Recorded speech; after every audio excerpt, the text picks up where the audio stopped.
और आपको बताऊं मैं राम कैसे दिखते हैं? बताइए। काफी लंबा शरीर है और एक वस्त्र पहनते हैं जो ऊपर से नीचे तक एक ही कपड़े का बना हुआ है। ठीक है। और वो सफेद रंग का है और बहुत सुंदर से दिखते हैं। हाँ। और जब वो चलते हैं यानी उनके पांव ऐसे ऐसे रुई की तरह कोमल नहीं होते हैं, वैसे उनके पांव हैं, बहुत कोमल पांव हैं। और जब चलते हैं तो जमीन से लगभग उनके पांव थोड़ा ऊपर रहते हैं, यानी एक एनर्जी की मैं बात कर रहा हूँ, वो इस तरह से चलते हैं। जब हम उसको सुनते हैं तो बहुत एक ऐसा नरेशन है वहां पे जो डरा देता है आदमी। अगर हम एक की संतान है, उस ईश्वर की संतान है, एक की संतान है, तो हम तो भाई बहन ही तो हैं। हाँ हाँ। विश्व पितामह कैसे मरेंगे उन्हें नहीं पता था, कर्ण का कैसे समायोजन करना उन्हें नहीं पता था। तो आज अगर कल्कि आएंगे तो उनके पास भी इस दुनिया की तमाम समस्या का समायोजन जरूर होगा।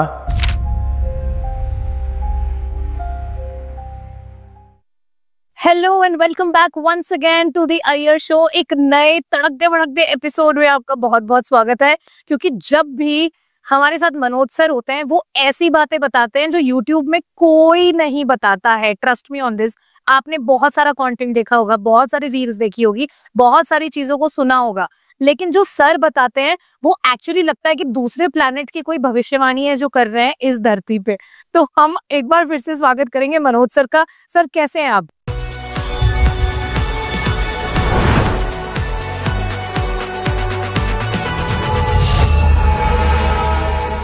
बिल्कुल, मैं बहुत बढ़िया हूं और आपके इस पॉडकास्ट पर आकर मुझे अच्छा लगता है। हाँ। क्योंकि जिस पवित्र भावना से आप शूट करते हैं वो एक बहुत अलग एनर्जी मुझे देता है।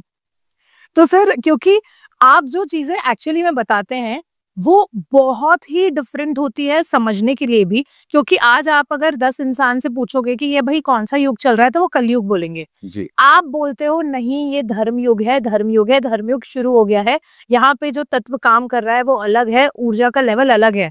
तो सर आपका कंटेंट का लेवल भी बहुत अलग है। देखिए, मैं जो बात कहता हूँ सच कहता हूँ, और सच इसलिए है क्योंकि वो किसी कैलकुलेशन पर बेस्ड है, इस धरती के विज्ञान पर बेस्ड है। मुझे पता है कि जो मैं कह रहा हूं ये कभी गलत नहीं होगा। क्यों नहीं होगा? क्योंकि इसके पीछे एक बहुत बड़ी साइंस काम कर रही है। अगर मेरी कही हुई बात अगर गलत है तो फिर समझ लीजिए कि सूर्य भी गलत है, चंद्रमा भी गलत है, धरती भी गलत है। सर ये बहुत मैं उस कैलकुलेशन के आधार पर आपसे बात कर रहा हूं। अगर एक छोटी सी चीज का तत्व, उसकी नॉलेज यदि हमें बताती है कि चीज कैसे काम करती है, तो मैं आपको ये कह रहा हूं कि इस धरती का विज्ञान क्या है, मैं उस आधार पर बात कह रहा हूं। वो बात हर जगह पर प्रमाणित होगी। किसी भी लेवल पर आप उसको एग्जाम्पल के तौर पर आप ले लीजिए, आपको रिजल्ट सेम मिलेंगे। जो बात मैं कह रहा हूं मैं भी बहुत नीचे के लेवल पर कह रहा हूं। हाई डायमेंशन की जब मैं बात करूंगा तो वो किसी के समझ में ही नहीं आएगी। इसीलिए पहले मैं एबीसीडी कह रहा हूं ताकि लोगों को समझ में तो आए कि हाँ एबीसीडी होती क्या है। उसके बाद आगे की चीजें बताऊंगा कि कौन सी चीज कैसे काम करती है। हाँ। तो जो मैंने कहा है कि अगर धर्मयुग आरंभ हो चुका है तो इसका मतलब हो चुका है। डेडलाइन 30 मार्च 2025 थी तो थी, काम कर रही है वो चीज तो कर रही है, और अगले 2 साल के अंदर पूरी दुनिया इस बात को मानेगी कि जो बात मैंने कही है वो अक्षर अक्षर सच है। सर जो ये एबीसीडी आप सीख रहे हैं ये कौन से स्कूल से सीख रहे हैं? क्योंकि कोई और ज्योतिष ऐसी बात नहीं कह रहे हैं, क्योंकि अभी जो हम देख रहे हैं सर अपने आसपास एयर क्रैश हो रहा है, एक्सप्लोजन्स हो रहे हैं, इतने एक्सीडेंट्स हो रहे हैं, आप फिर भी अपनी बात पे अटल हैं कि ये धर्मयुग शुरू हो गया है। देखिए, जो बात मैं कह रहा हूं उसके पीछे सनातन का विज्ञान है। ये वो सनातन का विज्ञान है जो इस सृष्टि के आरंभ से आरंभ होता है। तो आप बताइए, जो विज्ञान सृष्टि के आरंभ से आरंभ है और आज तक कभी गलत नहीं हुआ, तो आगे कैसे गलत हो जाएगा? क्या पॉसिबल है? लेकिन अगर कोई इस विज्ञान को जानता ही नहीं है तो उसके मन में तो संदेह रहेगा। जैसे मैं अगर आपसे कहूं 55 + 44 आंसर 99 होता है। अब अगर मैं कह रहा हूं 99 है तो उसके पीछे कोई लॉजिक है? हाँ। तो जो मैथमेटिक्स जानता है उसको तो पता है मैंने सही कहा, लेकिन जो नहीं जानता वो ऐसा हो ही नहीं सकता, तो अपनी पूरी कैलकुलेशन लगाएगा वो। लगाने के बाद में फिर पहुंचेगा वही 99 पर, लेकिन तब तक उसको बहुत लेट हो चुकी होगी। इसी तरह से धर्मयुग आरंभ हो चुका है, ये बात सच है। और अब जो भी कुछ हो रहा है, ये धर्मयुग के आधार पर इस धरती पर जो परिवर्तन एप्लीकेबल होने हैं, ये उसके लिए हो रहा है। अगर आप अपने घर को अगर किसी तरह से रेनोवेट कराते हैं, तो आप उन बहुत सारी चीजों को घर से बाहर निकालते हैं जो अब आपके काम की नहीं है, और बहुत सारी नई चीजों को आप अपने घर में लेकर आते हैं। इसी तरह से इस धरती पर बहुत सारी चीजें जो धर्म युग के अंदर काम आएंगी, उन चीजों को स्टैब्लिश करने का काम चल रहा है। और बहुत सारी हमारी मान्यताएं हैं जो अब काम की नहीं है, उनको इस धरती से खत्म करने का काम भी अब शुरू हो चुका है। इसीलिए परिवर्तन बहुत बड़ा है। ये सतयुग त्रेता द्वापर से भी बड़ा परिवर्तन है जो इस समय पर हो रहा है। ये बात अगर किसी को समझ में आ रही है, अच्छी बात है। नहीं समझ में आ रही है तो ये आपका बैड लक है। सर, थोड़ा सा पेशेंस सबको रखना पड़ेगा, क्योंकि सबको लगता है एक रात में सब कुछ बदल जाएगा। बिल्कुल युग परिवर्तन का एक मतलब है कि पूरा सिनेरियो ही चेंज हो जाएगा, या तो वो समझते हैं कि हम सब मर जाएंगे। सिनेरियो चेंज होगा, लेकिन वो एक दिन में नहीं होगा, 2 से 3 सालों में होगा, और वही ये समय चल रहा है। इसीलिए ये परिवर्तन जो अभी 30 मार्च 2025 के बाद से धर्मयुग के लिए एप्लीकेबल हो चुका है, ये 2027 आते आते अपनी पूरी रूपरेखा को इस धरती के लिए एप्लीकेबल कर चुका होगा। और 2027 ज्यादा दूर नहीं है, बहुत कम समय है। हाँ। और इस बीच में हर वो घटना घटित हो चुकी होगी, हर वो भविष्यवाणी सच हो चुकी होगी जिसको आपने भविष्य मालिका में पढ़ा है, चाहे भविष्य पुराण में पढ़ा है, चाहे किसी और ग्रंथ में पढ़ा है, चाहे कुरान में कहा गया। जहां कहीं भी जो भविष्यवाणी कही गई है, वो हर चीज अगले 2 से 3 साल में सच होने वाली है। ये एक भविष्यवाणी मैं आपके इस चैनल पर दोबारा कर रहा हूँ। अच्छा सर, 2027 पे हम 2027 तक ये सब चीज हो जाएगी। तो जो लोग इंतजार कर रहे हैं कि अरे ऐसा कब होगा, वैसा कब होगा, इमाम मेहंदी कब आएंगे, कल की कब आएंगे, ज्यादा समय नहीं है। 2027 तक वो चेहरा दुनिया के सामने आ चुका हो। ओके। अब सर, क्योंकि आपने बहुत सारी ऐसी भविष्यवाणियां की हैं जिसने बहुत सारे लोग को शॉक किया है, और कहीं ना कहीं हम पर्सनल लेवल पे भी वो चेंजेस अपने मन में फील करते हैं, लेकिन हम मानना नहीं चाहते, क्योंकि हमारे दिमाग में बैठ गया है कि नहीं, ये तो कलयुग है, ये 4,32,000 साल का ही है तो ही है। आपने कैलकुलेशन भी समझाया, लेकिन मैं सर ये भी जानना चाहती हूँ कि अक्टूबर और स्पेशली 13 सितंबर का क्या सीन है। 13 सितंबर को क्या ऐसी बड़ी चीज होने वाली है? देखिए, मैं आपको एक बात बताता हूँ, इसमें आम लोगों की कोई गलती नहीं है। गलती क्यों नहीं है? आपने आज तक की जो जिंदगी जी है, बैसाखियों के सहारे जी है। अब अचानक से कोई आपको कहे कि नहीं, आपके पाँव में ताकत है, अब आपको बैसाखी की जरूरत नहीं है, तो उसका कॉन्फिडेंस कैसे आएगा? तो आपको उसकी बैसाखी हटाकर उसको अपने पांव पर खड़ा रख करके उसको चलाना पड़ेगा। जब वो खुद अपने आप को चलता हुआ दिखेगा तो उसके अंदर कॉन्फिडेंस आएगा कि नहीं, मेरे पांव में ताकत है। इसी तरीके से इतने ही बड़े युग के अंदर हमने कलयुग देखा है। हमारी मान्यताएं अलग रही हैं। छोटी छोटी बातों को लेकर के हम परेशान हो जाते हैं। अगर हमारे जीवन में ये घटना होने वाली है, हम सोचते हैं ये क्रिया कर लेंगे, शायद उससे हमारा बचत हो जाएगी। लेकिन अब अगर धर्म युग के अंदर इन सब से भी ऊपर आपको सॉल्यूशन मिलने वाला है, तो लोगों को एकाएक विश्वास नहीं होगा। यार, हमारी पूरी दुनिया की समस्या का समाधान कैसे हो सकता है? क्या बेरोजगारी खत्म हो जाएगी? क्या धर्म स्थापित हो जाएगा तो लोगों का स्वभाव बदल जाएगा? क्या वॉर रुक जाएगी? क्या ये धर्म के नाम पर लड़ाई ये रुक जाएगी? मैं कह रहा हूं, हाँ बिल्कुल रुक जाएगी, लेकिन ये विश्वास मुझे है, लोगों को नहीं है। मुझे इसलिए है क्योंकि मैं उस धर्म की स्थापना का कार्य कैसे होगा इसके बारे में जानता हूं। लोग नहीं जानते, लोगों को वो सिद्धांत नहीं पता, इसलिए उनको संशय है। मुझे 1% भी संशय नहीं है कि धर्मयुग कैसे स्थापित होगा, किस तरह से होगा, कौन करेगा, कब करेगा, किस तरह से होगा, कौन इन्वॉल्वमेंट लेगा। मेरे को हर चीज पता है, मैं जानता हूं, इसलिए मुझे कोई संदेह नहीं है कि काम कैसे होगा या नहीं होगा। लेकिन लोगों को नहीं पता, इसलिए उनका सोचना ही है। अब अगला सवाल का मैं आपको जवाब देता हूं, जो आपने सितंबर के महीने की बात की है। बाद में बात वही आएगी जो मैंने 30 मार्च 2025 के लिए जब कहा था, तो ग्रहों के आकलन के आधार पर कहा था। यही बात सितंबर पर भी लागू होती है। इस बार जो सितंबर के अंदर जो हमारा श्राद्ध पक्ष आ रहा है, उसमें एक तिथि का क्षय है, चतुर्थी तिथि का क्षय है, यानी 14 दिन का ही श्राद्ध पक्ष होगा। तिथि क्षय सही नहीं माना जाता। जब श्राद्ध पक्ष शुरू होगा वो पंचक से शुरू होगा। पंचक के लिए कहा जाता है कि पंचक में अगर कोई भी चीज होती है तो वो 5 टाइम होती है। यानी अगर किसी के घर में कोई मृत्यु हो गई है और कहा जाता है कि पंचक में हुई है तो शांति कराते हैं पंचक की, ये तो कहते हैं 5 लोगों की मौत होगी। ऐसी लोगों की मान्यता है, तो हम उसी मान्यता को यहाँ पर मान लीजिए लेते हैं। तो आप ऐसे समझिए कि 5 टाइम उसकी ताकत बढ़ गई है रिजल्ट देने की पंचक के अंदर। ऐसे में यदि पंचक के अंदर श्राद्ध पक्ष शुरू हो रहा है, सोमवार से शुरू हो रहा है जो प्रकृति का दूसरा तत्व है, शिव से शुरू हो रहा है और अंत उसका रविवार के दिन है, 14 दिन का पक्ष है और आरंभ में भी ग्रहण है और अंत में भी ग्रहण है। यानी श्राद्ध पक्ष के पहले चंद्र ग्रहण है और अंतिम श्राद्ध पक्ष के दिन आपका सूर्य ग्रहण है। तो ये जो कॉम्बिनेशन है ये बहुत ही डेडली कॉम्बिनेशन है। ये कॉम्बिनेशन ये बताता है कि इस ब्रह्मांड का एक डायमेंशन अभी क्लोज होने वाला है और एक नया डायमेंशन ओपन होने वाला है।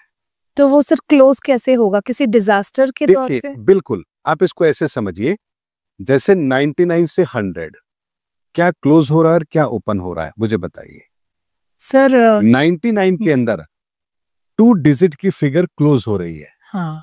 और 3 डिजिट की फिगर स्टार्ट हो रही है। हाँ। ये एक बहुत बड़ा परिवर्तन है।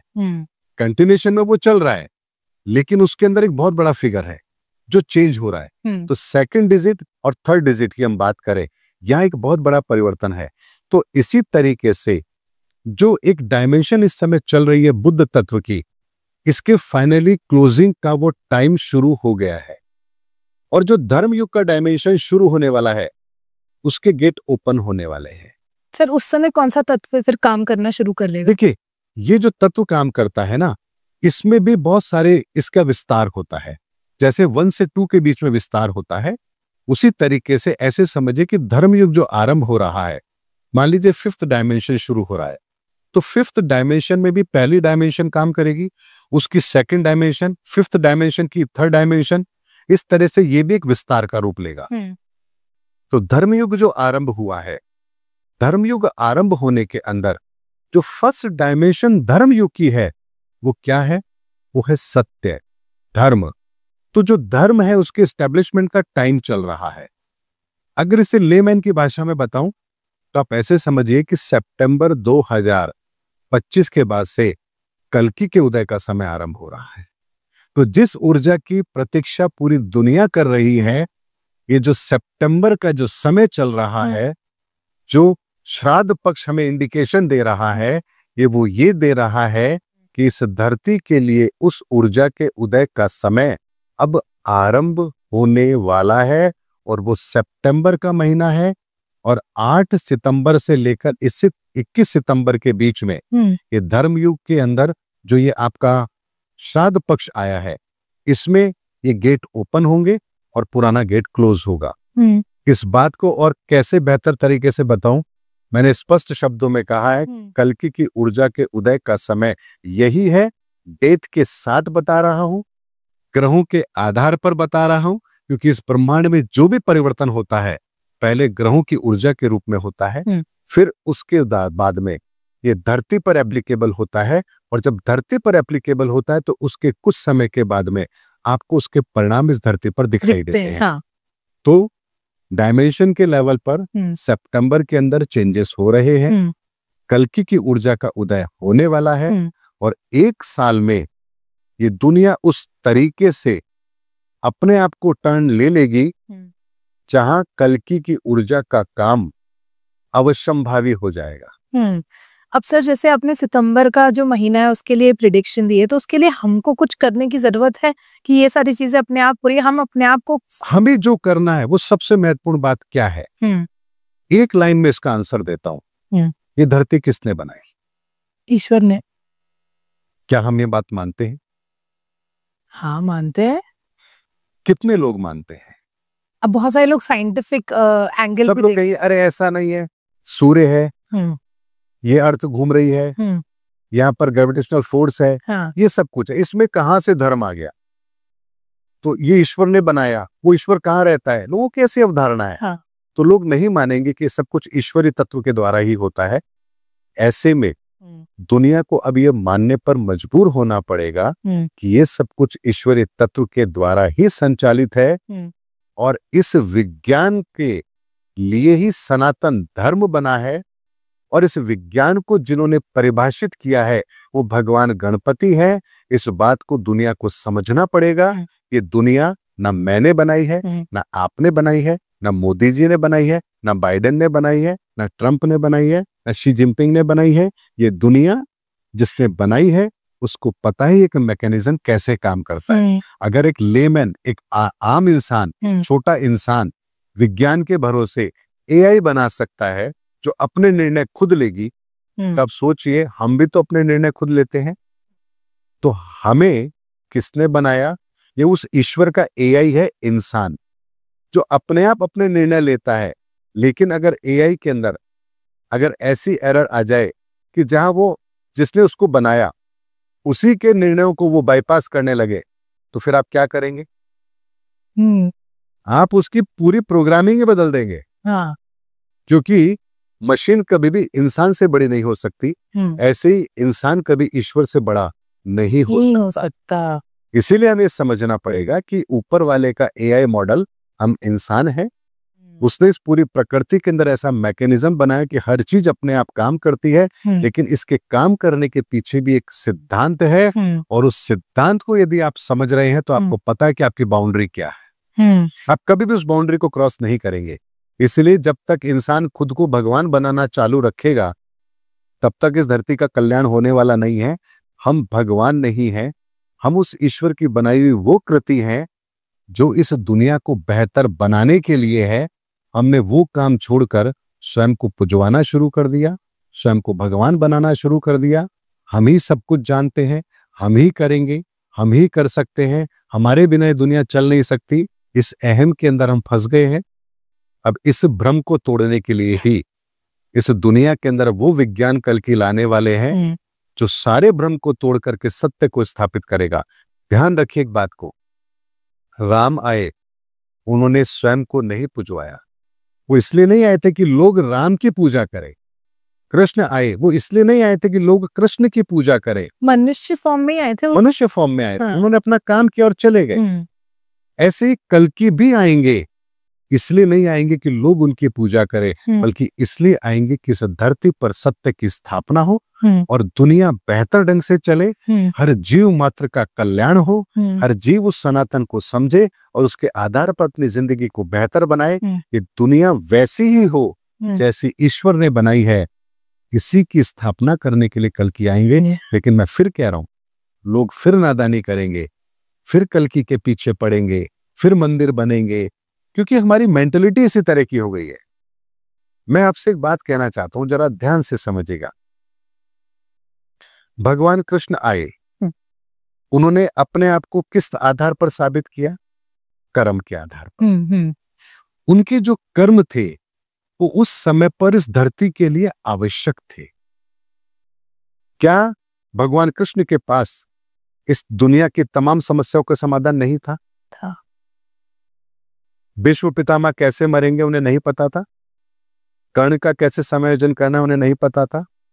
तो आज अगर कल की आएंगे तो उनके पास भी इस दुनिया की तमाम समस्या का समायोजन जरूर होगा कि आखिर ये अर्थव्यवस्था खराब हो रही है, इसका समाधान क्या है? दुनिया में वॉर हो रही है, इसका समाधान क्या है? हमारे गिरते मानवीय मूल्यों को दोबारा कैसे स्थापित करना है, इसका समाधान क्या है? विज्ञान के आधार पर जो तरक्की हम ले रहे हैं और हम ईश्वर से बड़ा अपने आप को मान बैठे हैं, उसका समाधान क्या है? यानी हर चीज का समाधान कल्कि के पास होगा और ये वो होगा जो पूरी दुनिया को मान्य होगा। सर, जैसे आपका एक कंटेंट देखा था, मुझे काफी शॉकिंग लगा देख के कि मैंने सोचा यार सर ये क्या बना रहे हैं। उसमें लिखा था कि क्या आपने अपनी अंतिम संस्कार की तैयारी कर ली है? तो सर आपको लगता है हम सब मरने वाले हैं बहुत जल्दी? नहीं, अंतिम संस्कार का मतलब वो होता ही नहीं जो हम समझते हैं। फिर अंतिम संस्कार वो होता है तो अंतिम क्रिया क्या होती है? वो भी वही होती है। हाँ। तो फिर अंतिम क्रिया और अंतिम संस्कार में फर्क क्या है? फिर दो शब्द प्रयोग क्यों किए गए? अंतिम क्रिया ही ठीक था, अंतिम संस्कार फिर कहने की जरूरत क्या थी? दो चीज समझिए, एक है हमारा शरीर और एक है हमारी आत्मा। जैसे हमारे शरीर की यात्रा है वैसे ही हमारी आत्मा की भी यात्रा है। इस शरीर माँ के गर्भ में अपना आकार लेता है, माँ के गर्भ से बाहर आता है, एक यात्रा करता है और शमशान के अंदर लकड़ी की गोद पर इसकी यात्रा समाप्त हो जाती है। तो चिता भी हमारी माँ है और माँ का गर्भ भी हमारी माँ है। दोनों जगह से हमें इस यात्रा का आरंभ और इस यात्रा का अंत मिलता है। तो जो इस देह की यात्रा है, उस यात्रा का जो अंतिम क्रिया है वो शमशान है। लेकिन हमारी आत्मा की भी तो एक यात्रा है। हाँ, जैसे देह की यात्रा है वैसे आत्मा की भी तो यात्रा है। ठीक है। आप माँ के गर्भ से पहले भी तो ऊर्जा के रूप में, आत्मा के रूप में कहीं थे, मृत्यु के पश्चात भी तो आप कहीं होंगे। बिल्कुल। हाँ। उस यात्रा का अंत क्या है? आत्मा तो अमर होती है सर। आत्मा अमर होती है, फिर आती क्यों है संसार के अंदर? मनुष्य का देह धारण क्यों करती है? कर्म क्यों करती है? कर्म से प्रभावित क्यों होती है? ये सारे भी तो प्रश्न हैं। हाँ। यानी आत्मा उस परमात्मा का ही अंश है। उस परमात्मा ने अपने से उसे अलग इसलिए किया ताकि वो इस धरती पर जाकर इस धरती के सिद्धांतों को बेहतर ढंग से चला सके। ये धरती हम मनुष्यों के लिए एक वो स्थान बन सके जहां आप अपने कर्मों का समायोजन कर सके। लेकिन यहां आकर के हम इस देह के द्वारा उन कर्मों को करते हैं जो हमें नहीं करने चाहिए। तो यहां हमारी अंतिम क्रिया होती है शमशान के अंदर। लेकिन जिस वक्त हम इस धरती पर आते हैं, हमारी आत्मा अपने अंतिम संस्कार के लिए आती है। यानी आत्मा को भी अपना अंतिम संस्कार करना है। और वो कैसे करना है? जब आत्मा परमात्मा से मिलती है तो आनंद की उत्पत्ति होती है। आनंद से धैर्य उत्पन्न होता है। धैर्य में आप जब ध्यान में बैठते हैं तो यहां से आप अपने अंततः उस अंतिम मंजिल को समझ पाते हैं कि आखिर आपको जाना कहां है, और यहीं से आप अपने अंतिम संस्कार की तैयारी करते हैं। यानी आपके आत्मा को यह पता होना चाहिए कि आप इस धरती पर आए हैं तो किस लिए आए हैं, और आपकी देह को भी यह पता होना चाहिए कि उसे वो कौन सा कर्म करना है जो उस आत्मा के अंतिम संस्कार के लिए आवश्यक है। ये है हमारा अंतिम संस्कार, जहां आत्मा को पुनः इस धरती पर नहीं आना पड़ेगा। वो आत्मा पुनः उस परमात्मा में लीन होगी और ये इस आत्मा की संपूर्ण यात्रा होती है। और इस संपूर्ण यात्रा का ही अंतिम पड़ाव है अंतिम संस्कार। क्योंकि 16 संस्कार होते हैं, उसमें इसे भी हमें अंतिम संस्कार जो हम नाम लेते हैं इसका, इस संस्कार है। तो आत्मा का कल्याण ही हमारा अंतिम संस्कार है और इस संस्कार को करने के लिए ही हम इस धरती पर आए हैं। एकमात्र हमारा लक्ष्य यही है। अब सर जैसे आपने सितंबर के लिए बोला है, जो कि बहुत बड़ी बात बोली है, क्योंकि आप अगर कहते हैं कि एक डायमेंशन बंद हो जाएगा तो उसमें भी इस धरती पे बहुत सारा असर देखा जाएगा, क्योंकि एक नया डायमेंशन खुल रहा है। तो वो किस तरीके का असर होगा? देखिए, जब एक नया डायमेंशन हमारे लिए ओपन हो रहा है धर्म का, तो ऐसे समझ लीजिए कि विनाश बहुत तेज गति से होगा। जैसे रामायण के पूरे घटनाक्रम के अंदर वो दिन सबसे महत्वपूर्ण थे जब राम और रावण आमने सामने युद्ध कर रहे थे। महाभारत के अंदर सबसे महत्वपूर्ण क्षण वो 18 दिन थे जब वो युद्ध हो रहा था।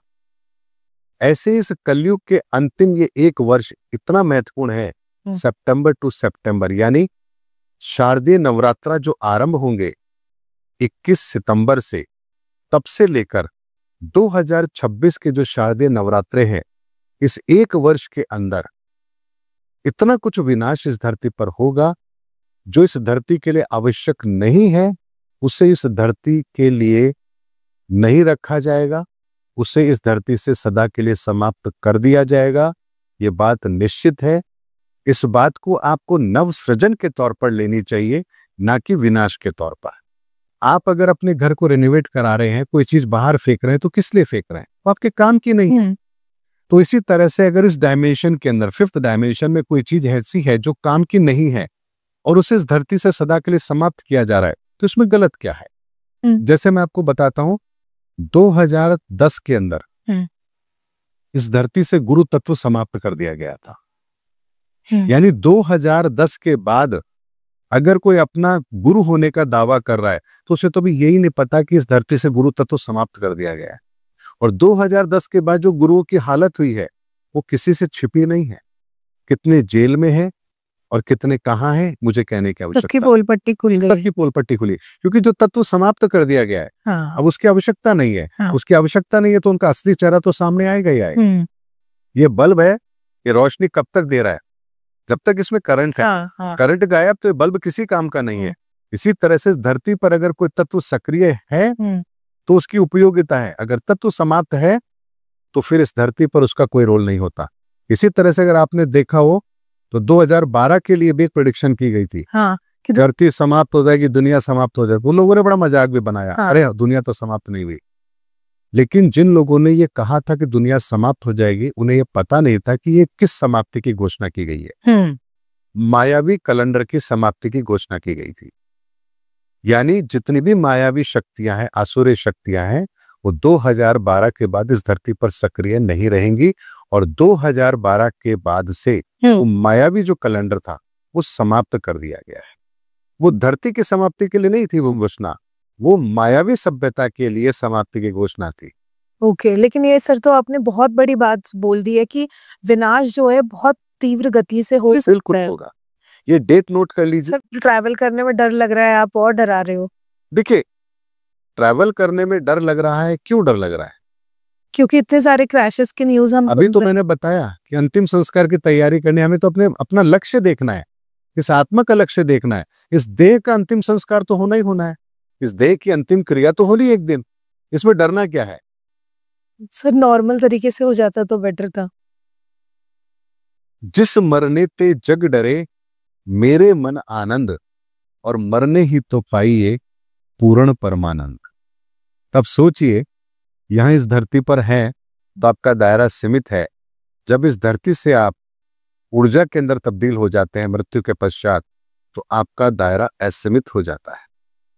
सर अच्छा, एक मुझे बात, मैंने अपनी निजी जिंदगी में भी ये चीज नोटिस करी है कि जो लोग भगवान की पूजा करते हैं ना, उनको भी कोई एक एनर्जी होती है जो भगवान की तरफ पुश कर रही होती है।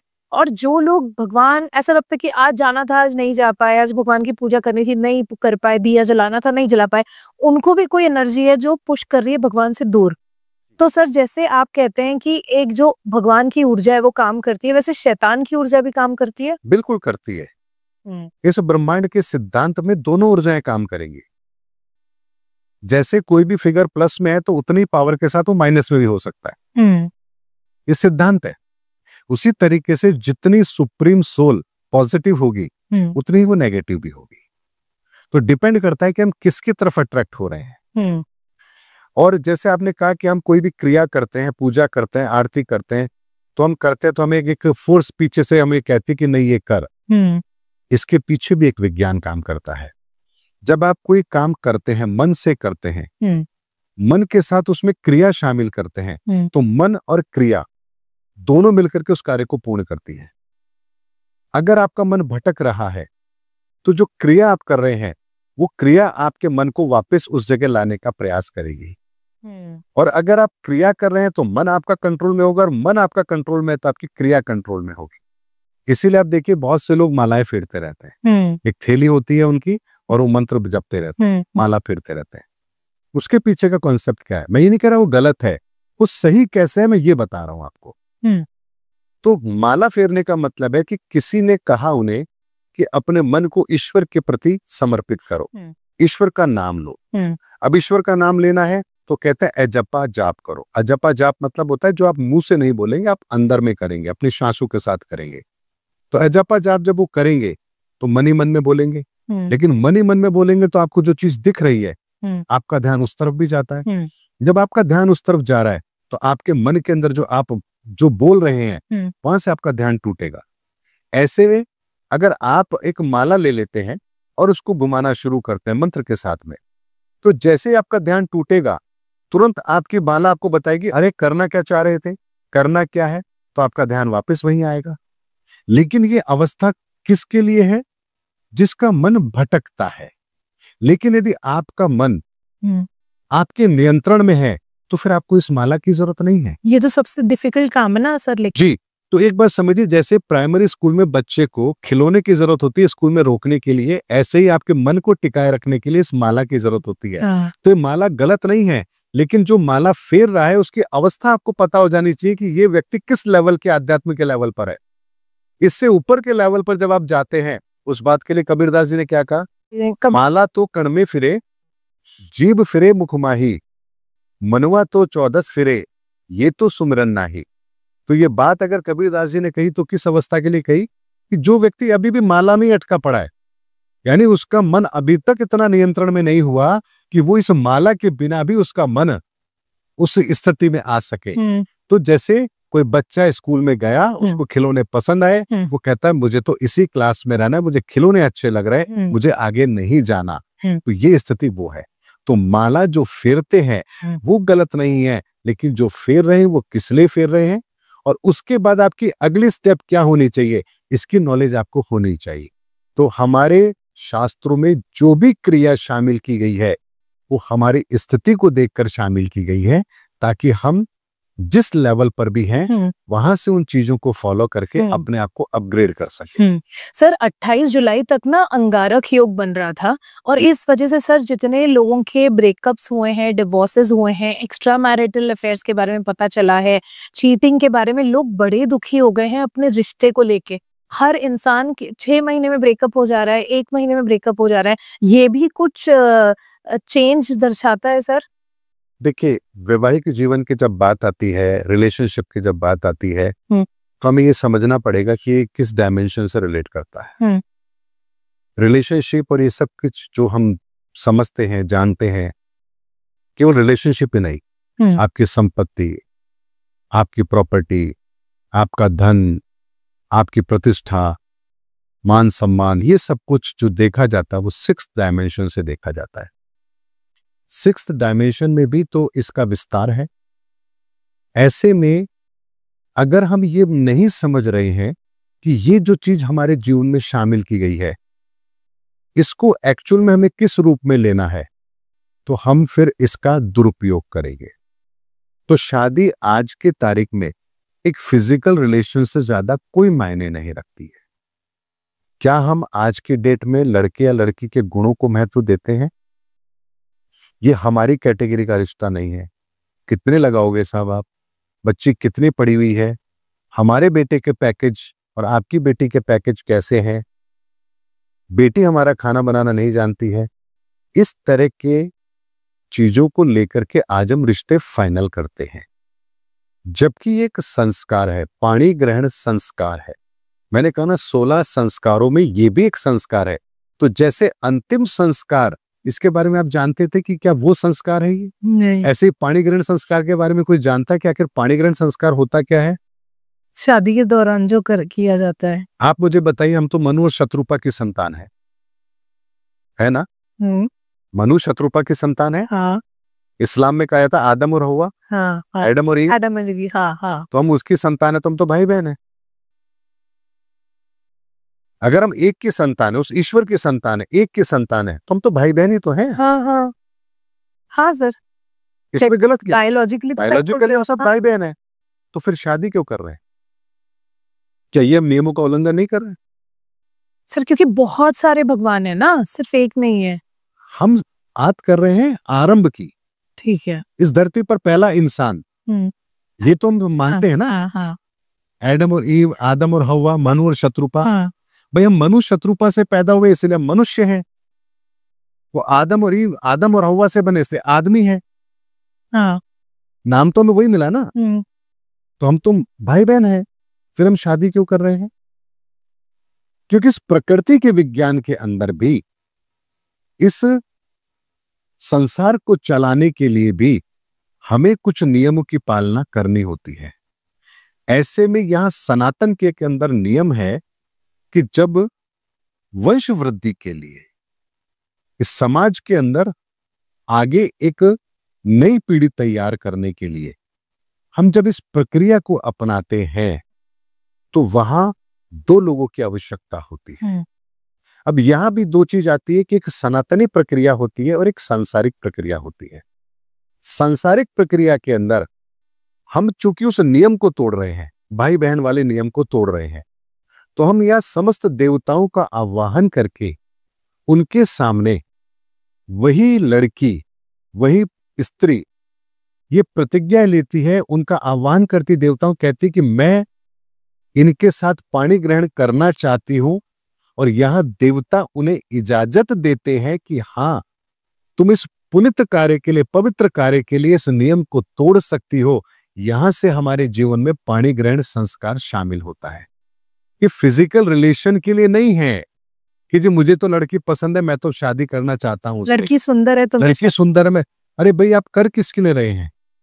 फिजिकल रिलेशन के लिए तो शादी कभी भी परमिटेड थी ही नहीं। शादी का मतलब होता है आप इस धरती पर अपने अगली पीढ़ी के लिए आपको जो कार्य करना है उसके लिए भी आप देवताओं से इजाजत लेते हैं। अग्नि के समक्ष आप 7 फेरे लेते हैं। यहां भी बात आती है 7 फेरे क्यों? क्योंकि ब्रह्मांड की 7 ऊर्जाएं हैं, एक एक ऊर्जा के आप नियम की पालना करते हैं और आप ईश्वर के सामने प्रतिज्ञा करते हैं कि हां, हम इस कार्य के लिए हमें आपकी इजाजत चाहिए। और यहां से जब आप इजाजत लेते हैं तब आपका पाणी ग्रहण संस्कार होता है। तब यहां उस पाणी ग्रहण संस्कार का भी प्रयोजन केवल और केवल संतान उत्पत्ति के लिए होता है, भोग विलासिता के लिए नहीं होता है। लेकिन अगर आज ये नियम हम शामिल कर दे तो लोग कहेंगे फिर जिंदा क्यों है, कर क्यों रहे हैं, हम पैसा कमा किसके लिए रहे हैं, इतना मेकअप हमने किया किसके लिए, हमने इतने डोले शोले बनाए किसके लिए? क्योंकि हमारी मेंटालिटी एक अलग दिशा में है, भौतिकवादी सोच के साथ है। लेकिन सनातन का ज्ञान हमारे उस नेत्र को खोलता है जहां हमें हर चीज प्रकृति के लेवल पर समझ आती है कि आखिर ये है क्या। मुझे बताइए, सोना भी आपके सामने है, पीतल भी आपके सामने है, अगर आपको पहचान है तो आप क्या उठाओगे? सोना। पीतल क्यों नहीं उठाओगे? दोनों पीले हैं, क्योंकि वैल्यू उसकी ज्यादा है। तो अगर आपके पास में सनातन का वो ज्ञान है तो आपको पता है कि आपका जीवन कितना अनमोल है, तो आप क्या काम करेंगे? वो जो महत्वपूर्ण है या वो जो किसी काम के नहीं है? जो महत्वपूर्ण है वही। तो इसी के लिए अपने जीवन के महत्वपूर्ण कार्यों को समझने के लिए, अपने जीवन की गति को समझने के लिए ही इस धरती पर सनातन के ज्ञान को रखा गया महापुरुषों के द्वारा, ताकि हम अपने जीवन की गति को बेहतर कर सकें। विडंबना यह है कि आज जिस हम सनातन ज्ञान को मानते हैं, जानते हैं, हम केवल क्रियाओं को सनातन धर्म समझ रहे हैं, जबकि सनातन धर्म तो बहुत महान है। वो इन क्रियाओं से बहुत ऊपर है। जिसने सनातन को जान लिया उसे संसार में कुछ जानना शेष है ही नहीं।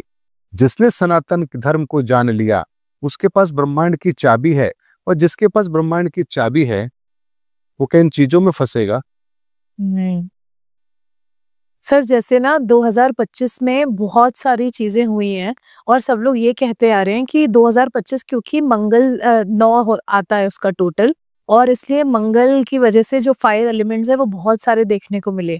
तो सर आपको क्या लगता है 2026 क्योंकि एक फिर सूर्य का नंबर आ जाएगा, तो मंगल और सूर्य ऑलमोस्ट सेम ही लगते हैं मुझे तो। देखिए, ब्रह्मांड के 9 आयाम, इनका कोड सिंगल डिजिट 9, हाँ, एनर्जीज लेवल पर 7, उस 7 की उपस्थिति हर जगह पर है। ऐसे में इसका रोल हर जगह है। ग्रहों के अंदर भी इसका रोल है, आपके जीवन में भी इसका रोल है, आपके शरीर में भी इसका रोल है, आपकी सोच में भी इसका रोल है, यहां तक कि वाइब्रेशन में भी इसका रोल है। संगीत के भी 7 ही सुर होते हैं, 8 क्यों नहीं होते? क्योंकि एक एक तत्व का जो विस्तार है वो 7 लेवल पर है। यानी एक का भी विस्तार 7 लेवल पर, जो पहला लेवल है उसका भी विस्तार 7 लेवल पर। और ये बात जो जानता है, समझता है, उन्होंने प्रत्येक धार्मिक शास्त्र ग्रंथों में इसका बहुत अच्छी तरह से वर्णन किया है। इस्लाम में भी इसका वर्णन है। तो इस्लाम में जब कहा जाता है कि अल्लाह ताला ने दुनिया बनाई तो 7 तरह की मिट्टी ली, 7 तरह का पानी लिया, 7 तरह की आग ली और 7 तरह की हवा ली और इंसान बनाया। तो वे 7 ही क्यों? क्योंकि जिस ने भी उस बात को वहां लिखा, जिस धार्मिक शास्त्र ग्रंथ में लिखा, उन्हें कहीं ना कहीं सनातन का ज्ञान जरूर पता था, इसीलिए उन्होंने वहां वो शब्द लिखे हैं। और उन शब्दों को कौन समझ पाएगा? वही समझ पाएगा जिसके पास सनातन ज्ञान होगा। तो धर्म को समझना है, प्रकृति को समझना है, ईश्वर को समझना है, स्वयं को समझना है, आत्मा को समझना है, परमात्मा को समझना है, किसी भी चीज को समझना है तो आपको सनातन समझना है। ओके सर, क्योंकि आप कह रहे हो कि सितंबर में एक नया डायमेंशन खुल जाएगा, तो हमें क्या अलग चीजें दिख सकती है जो अभी तक हमने नहीं देखी है, जो 2025 में हम अभी तक देखते आ रहे हैं? जैसे अक्टूबर, नवंबर, दिसंबर, इस साल के और महीनों में कुछ अलग। सितंबर में जो नया डायमेंशन ओपन होगा, उसके बाद में जो लोग धर्म के रास्ते पर चलने वाले हैं, धर्म की क्रियाओं को करने वाले लोग नहीं, धर्म के रास्ते पर चलने वाले लोग, चाहे फिर वो फुटपाथ पर बैठ करके फूल बेचता हो, या कहीं पर लोहार का काम कर रहा हो, या कहीं मजदूरी कर रहा हो, या किसी राष्ट्र का राष्ट्राध्यक्ष हो, जो भी धर्म के रास्ते पर चल रहा है, अब डिवाइन एनर्जी डायरेक्ट उनको वो संदेश देगी ताकि वो अपने जीवन के अंदर उन रास्तों पर चल सके। यानी कि अब तक जो इंसान अपनी अंतरात्मा की आवाज को नहीं सुन पा रहा था, यहां अब व्यक्ति अपनी अंतरात्मा की आवाज को बड़ा स्पष्ट सुन पाएगा। सर शायद यही वजह है क्या कि बहुत सारे लोग आजकल स्पिरिचुअलिटी में आगे बढ़ रहे हैं? ये अवेकनिंग का समय चल रहा है, स्पिरिचुअल अवेकनिंग चल रही है। बहुत लोग हैं जो इस चीज को महसूस कर रहे हैं, और जो लोग महसूस कर रहे हैं वो खुद ये बोलते हैं कि हमने अपने जीवन में जितना रिलैक्स अपने आप को इस समय महसूस किया है, हमने पहले कभी नहीं किया। हमारे इतने सारे जो थॉट्स थे, जो कहीं अटक गए थे, हम वो सब क्लियर हो गए हैं। तो भाई अगर प्रकाश होगा तो अंधेरा कहां जाएगा? उसको कहीं भेजने की जरूरत है क्या? वो तो उसी समय विलुप्त हो जाएगा। तो अगर धर्म उदय होगा तो अधर्म को हटाने के लिए हमें करना क्या है? कुछ भी तो नहीं करना। तो हम अगर ये कहे देखिए ये गलत है, ये गलत है, ये गलत है, हमें गलत कहने की आवश्यकता ही नहीं है। हमें तो सही क्या है वो दुनिया के सामने रखना है। सही दुनिया के सामने रख दिया तो गलत अपने आप मार्केट से गायब हो जाएगा। सर 2026 को आप कैसे देखते हैं? मैंने बताया ना, 2025 शारदीय नवरात्रा 2025 से लेकर शारदीय नवरात्रा 2026 तक का समय, और शारदीय नवरात्रा लगभग वही आपके सितंबर अक्टूबर के आसपास आते हैं। तो अब बचेगा कितना 2026 के अंदर? 3-4 महीने तो बचेंगे, और वो 3-4 महीने इस धरती के लिए बहुत ही शानदार होंगे। अच्छा, वो जो अनुभव है उसकी मैं आज आपको शब्दों में उसकी व्याख्या नहीं कर सकता। अच्छा, जो बात मैं आज आपको कह रहा हूँ, सितंबर की जो बात मैं कह रहा हूँ, मुझे 2022 में भी पता थी। अच्छा, लेकिन उस वक्त ये कहता तो लोगों को हजम नहीं होती। लेकिन धर्मयुग आरंभ होगा, वो मैंने कहा। धर्मयुग आरंभ होने के बाद अब जब लोग देख रहे हैं कि वास्तव में दुनिया के अंदर कितना बड़ा चेंज आ चुका है, कितनी तरह की परिस्थितियों का निर्माण हो चुका है, तो अब लोगों को आज जब मैं बात कह रहा हूं कि हाँ ऐसा होगा, तो अब लोगों को विश्वास होगा कि हाँ वास्तव में ऐसा हो सकता है, क्योंकि अब प्रैक्टिकली उनके सामने वो परिस्थितियां हैं। और सर आप 2027 में बोल रहे थे कि कल्कि का जो आह्वान है वो हो जाएगा ऑलरेडी। वो तो 2026 के शारदीय नवरात्रों से कल्कि के कार्य इस दुनिया के लिए आरंभ हो जाएंगे, और 2026 की नवरात्रा स्थापना तक वो पूरी दुनिया के अंदर हालात ऐसे हो चुके होंगे कि इस धरती पर अब क्या होना है, ये 2026 शारदीय नवरात्रा से वो नियम इस धरती के लिए बनना शुरू हो जाएंगे। यानी अब फिर एक बहुत बड़ी बात आपके चैनल पर कह रहा हूं, एक धर्म की स्थापना, पूरी दुनिया के लिए एक नियम, एक कानून, हर चीज इस दुनिया के लिए एक ही होगी, उसकी शुरुआत अक्टूबर 2026 से आरंभ हो जाएगी। सर जब भी कुछ अच्छा करने के लिए कोई भी प्रेरित होता है ना या करता है, तो जैसे मैंने आपको बोला कि दो एनर्जीज काम करती है। तो अभी कुछ टाइम के पहले जब इंडिया पाकिस्तान का वॉर हुआ था सर, तो उस समय भी ऐसा था कि मतलब कहीं ना कहीं से हम उस परिस्थिति में थे जहां हमारे साथ गलत हो रहा था, और उसी का जवाब हमने दिया था। तो आपको लगता है कि फिर से ऐसे चांसेस इंडिया के हो सकते हैं? देखिए, इंडिया पाकिस्तान का युद्ध और ये सब चीजें, इन चीजों को हमें बहुत अलग दृष्टिकोण से लेना चाहिए। ये धर्म की लड़ाई है, और ये धर्म की लड़ाई केवल इंडिया और पाकिस्तान के लेवल पर नहीं लड़ी जा रही है, पूरी दुनिया के लेवल पर, कहाँ कहाँ सारी कंट्रीज, हर जगह लड़ जाएगी। अभी आपने थाईलैंड के साथ युद्ध देखा, कंबोडिया का, वो क्या था? वो भी तो धर्म के नाम पर ही था। करेक्ट। लेकिन एक बात मैं आप लोगों से जरूर कहना चाहूंगा आपके माध्यम से इस चैनल पर, चाहे कंबोडिया हो, थाईलैंड हो, मिस्र हो, आप देखिए दुनिया के प्रत्येक हिस्से में आप जब किसी बहुत पुरानी सभ्यता के अंदर जाते हैं, कोई खोज करते हैं, किसी गुफा में आप गए, कई नदी के अंदर, उनकी तलहटी के अंदर, आपको शिवलिंग जरूर मिलेंगे। आप बताइए वहां पर शिवलिंग की स्थापना, वहां शिवलिंग वो हजारों साल पहले के, ऐसा नहीं कि 100-200 साल पहले के, यानी खंडर की अवस्था में हो चुके हैं। तो आप सोचिए, अंदाजा लगाइए वो कितने पुराने होंगे। तो आखिर उनकी उपस्थिति वहां क्यों, किस लिए? इस बात का उत्तर यह है कि इस धरती पर सनातन का ज्ञान जानने वाले पहले भी थे और आज भी हैं। लेकिन अब जो सनातन का ज्ञान दुनिया के सामने आएगा वो सनातन के विज्ञान के आधार पर आएगा। बात को समझिएगा, बड़े गंभीरता से इस बात को समझिएगा। एक होता है, मैंने कहा बेटा ये आपके पिताजी हैं, आप मान लो। वो मुझ पर विश्वास करता है, आपने कहा ये मेरे पिताजी हैं तो मैंने मान लिया, ठीक है। मैं कह रहा हूं बेटा ये आपके पिताजी हैं और ये उसकी इनकी डीएनए रिपोर्ट है। अब तो स्पष्ट हो गया ना, अब कंफर्म हो जाएगा। अब क्या मेरे झूठे होने की कोई गुंजाइश है? नहीं है। इसी तरह से हम कहते हैं ईश्वर है, हम कह रहे हैं ना मान लो। इमाम साहब कह रहे हैं अल्लाह है, मान लो। फादर कह रहे हैं गॉड है, मान लो। हमारे शंकराचार्य कह रहे हैं ना भगवान है, मान लो। वे कह रहे तो मान लो, हम भी मान लेते हैं। पर क्या इस मानने में सत्यता है या नहीं है?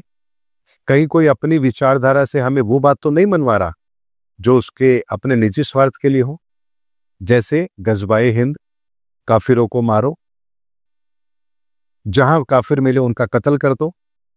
क्या ये ईश्वर कह सकता है? नहीं कह सकता ना। तो हम क्यों मान रहे हैं? बात वही आती है, हमने कहा ना कि तुम्हारे पिता है, मान लो। भाई ठीक है, हमें आप पर विश्वास है, हमने मान लिया। लेकिन अब सनातन धर्म ये कहेगा कि भाई ये डीएनए रिपोर्ट है, डीएनए रिपोर्ट के आधार पर ये तुम्हारे पिता है।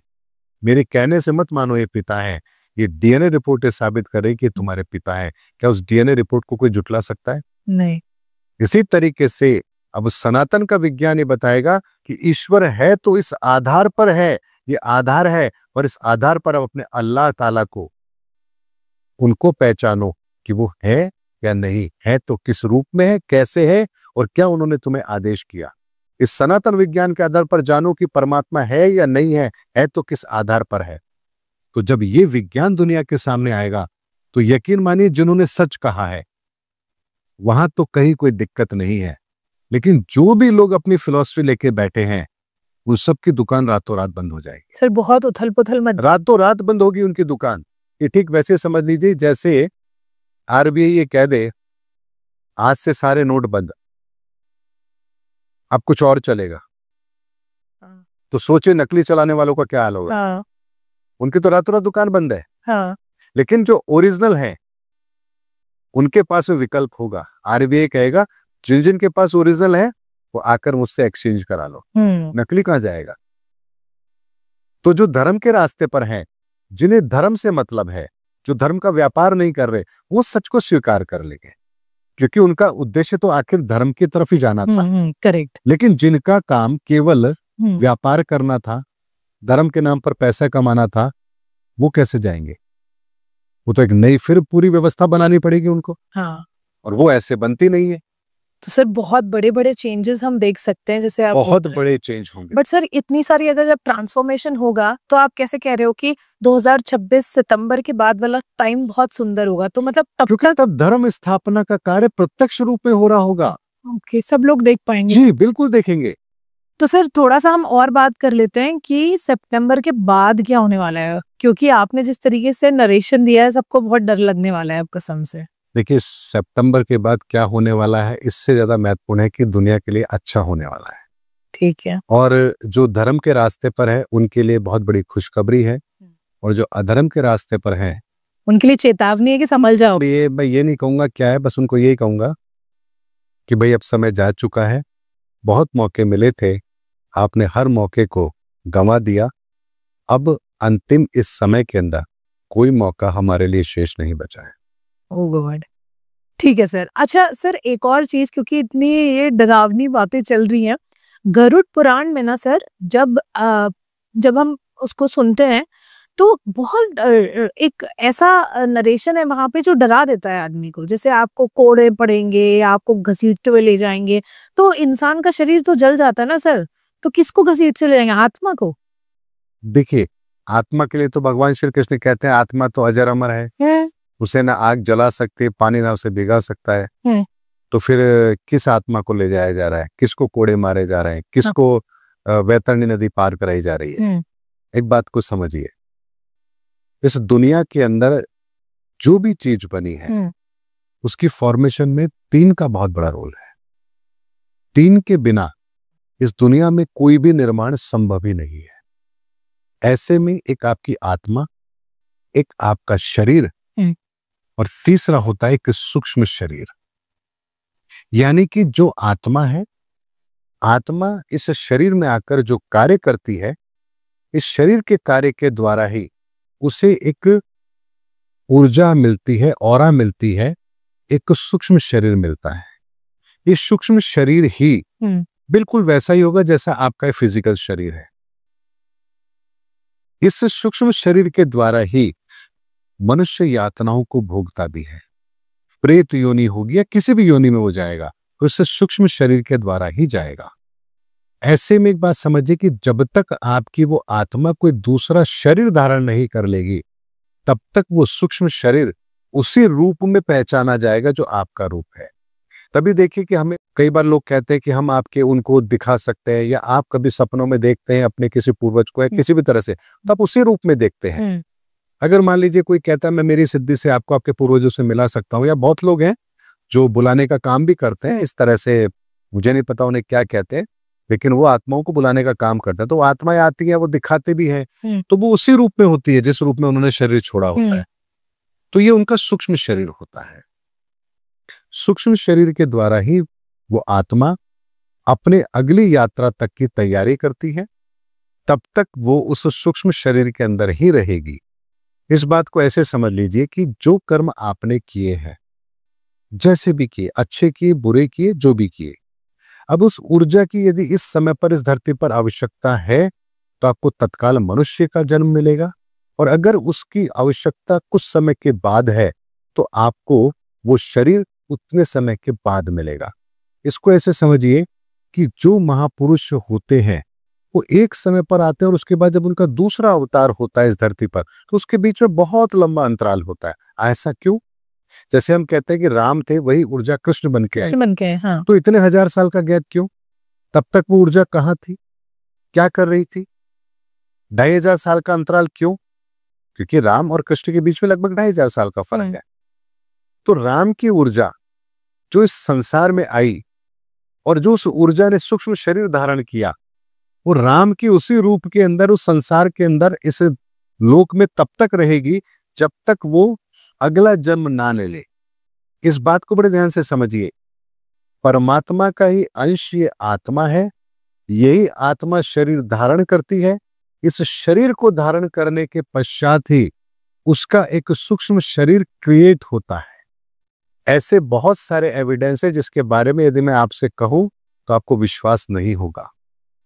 आज की तारीख में भी इस धरती पर ऐसे लोग हैं जिन्होंने राम से मुलाकात की है अंतर जगत के अंदर। क्या बात कर रहे हो सर? जी, ऐसे भी लोग हैं जिन्होंने हनुमान जी से मुलाकात की है अंतर जगत में।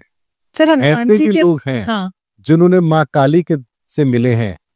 हाँ, दर्शन किए। और ये नहीं कह रहा हूं मैं कि सपने में, ध्यान में, प्रत्यक्ष। तो सर वो कैसे दिखते हैं, जैसे टीवी के सीरियल होते ये मैंने कहा ना, किसी डायमेंशन के अंदर वो चीज मौजूद है।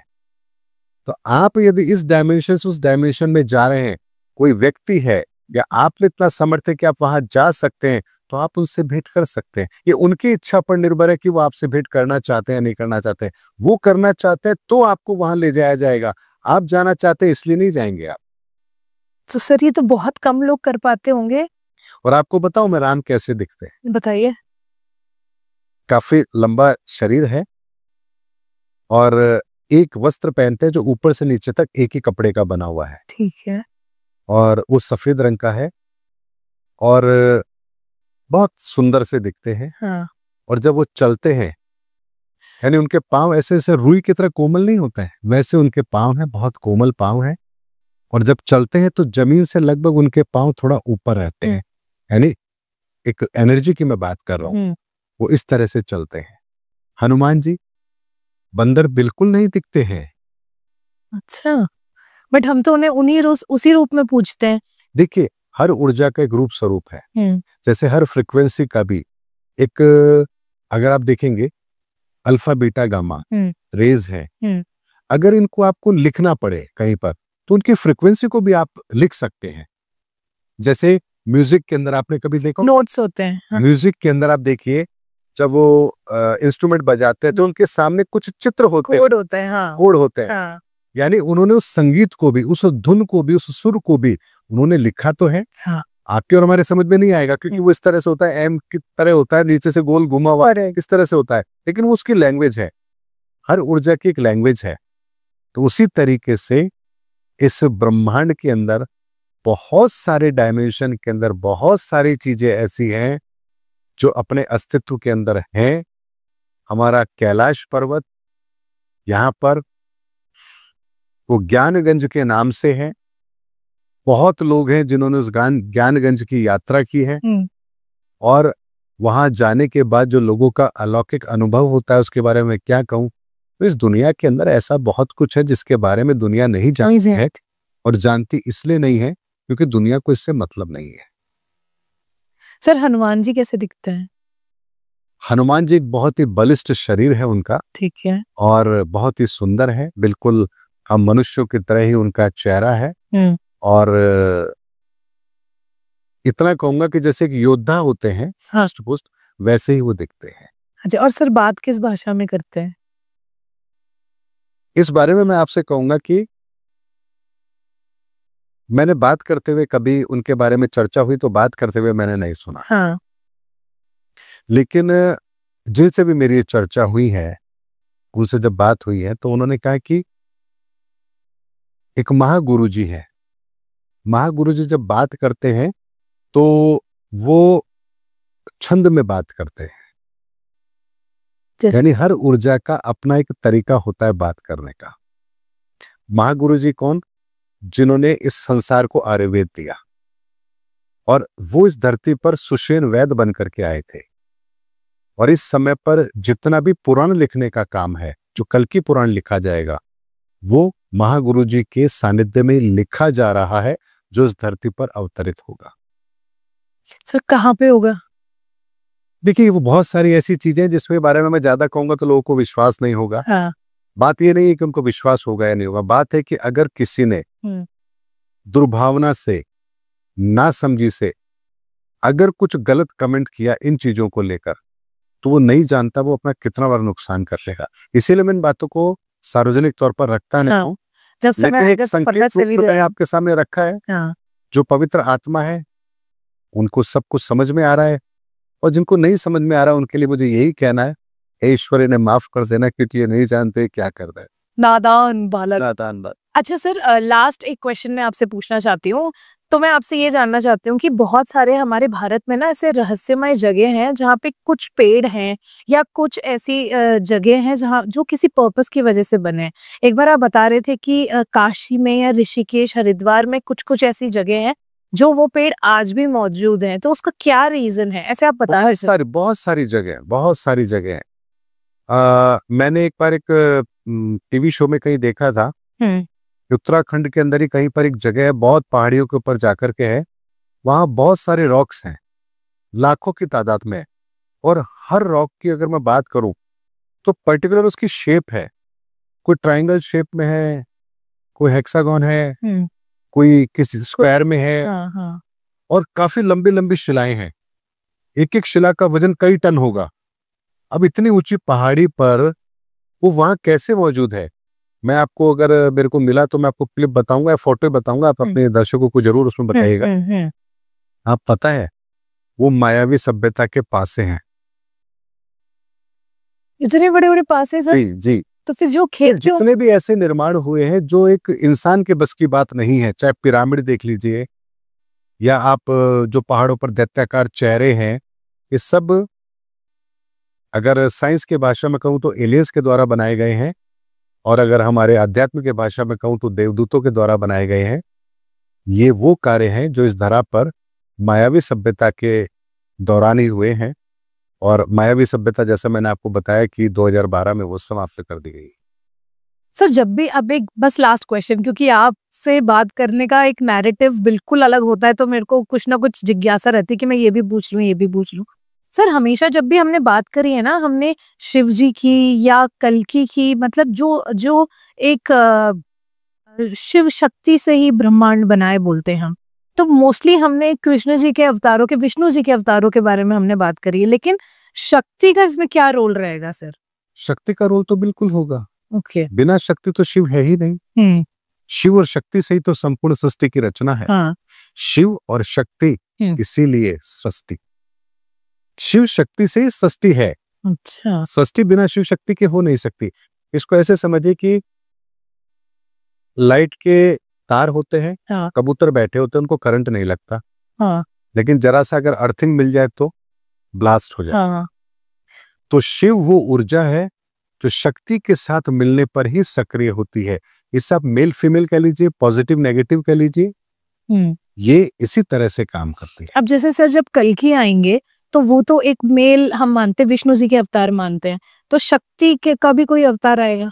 जी, शक्ति का भी अवतार आएगा, और ऑनेस्टली कहूं तो है, इस धरती पर मौजूद है। तो इस धरती पर वो शक्ति रूप में है। कल्कि पुराण में माँ वैष्णवी के नाम से उनको संबोधित किया गया है।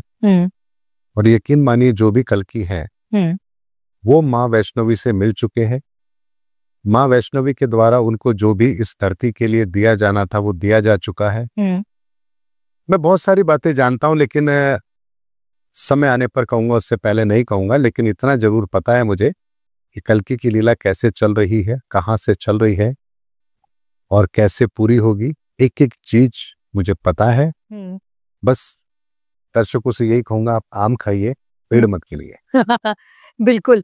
तो आज का पॉडकास्ट, जैसे मैंने आपको बोला कि ये भी बहुत शॉकिंग रेवलेशन है, क्योंकि ये सिर्फ 2025 के बचे हुए मंथ्स के बारे में नहीं है, 2026-27 के बारे में भी हम ऐसी प्रेडिक्शंस दे रहे हैं जो आपको भी बहुत शॉकिंग लगने वाले हैं, क्योंकि सच में मैंने भी ये सब चीजें कहीं भी नहीं सुनी है। स्पेशली आप पूरा यूट्यूब खोल के देख लीजिए, आपको ये कंटेंट कहीं मिल ही नहीं सकता है।